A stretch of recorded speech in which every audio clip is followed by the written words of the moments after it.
Hey everybody, Micah Lieberman here at our first ever ScopeX in Boston. Exciting times, ScopeX. I think with how rapidly things are changing and evolving right now, how there's more data, how there's more access, how patients are actually much more open and learning about their conditions and what they're trying to find treatments for. I want to learn what other people are doing, how are they doing it, how are they getting it to stick, how are we applying it, and then how do we just explode that? How do we take that everywhere to help our patients and make sure that they have access and they have it in the way that they need it? A lot of interesting things that AI is unlocking in the industry. And I think it's often very challenging to get all the right people in the room at the right time. And you have that diversity of functions at the same place at the same time. We all get really excited about the technology. We all get really scared that the technology is going to replace a lot of us. Right. I think the emphasis here is seeing the human centricity.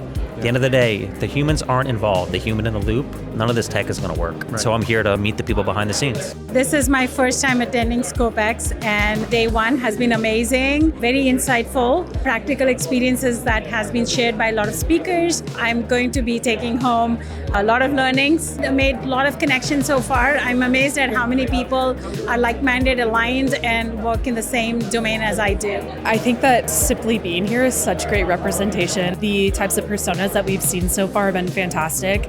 I've been able to speak to a lot of folks from the IT realm and really getting to ask them about their specialization in AI and really what problems they might be facing, but also what might be working really well, and then also C-suite as well and VP level. So a little bit of everything. I like how many people here, and I also like to learn from the other leaders in the industry and also exchange opinions as well as understand the pulse of the industry. And this is a great venue for this. The Scope name has a brand that I think you've built over many years, people trust, and even being a first-time event, people are like, let's check it out, see what it is. People that haven't met before are meeting people that we all already know, so it's like merging data science and ClinOps. I have heard great things about the other events in the series, and so really wanted to make sure we were a part of the conversation. A lot of our relevant partners are here. The audience here is the audience that we're after. It's a great experience. We sit in between this idea of people understanding clinical and people understanding AI, and left hand doesn't know what the right hand's doing. Right. So it's very interesting to watch the dynamics going on as they try and figure out these problems.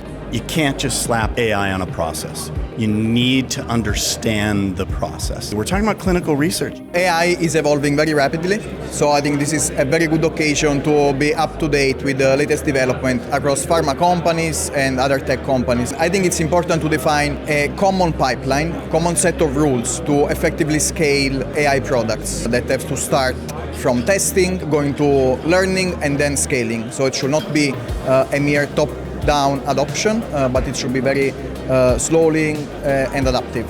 When you think about the application of AI in clinical trials, it makes a lot of sense why it could be extremely beneficial and create efficiencies. From an investment standpoint, one of the things I'll talk about this afternoon is how do you differentiate yourself if you're an early stage company? Because when something is very protocolized and routinized, it leads oftentimes to commoditization. And so hopefully we can use these tools not just to create efficiencies, but new ways, differentiated ways of doing the work that we all love so much.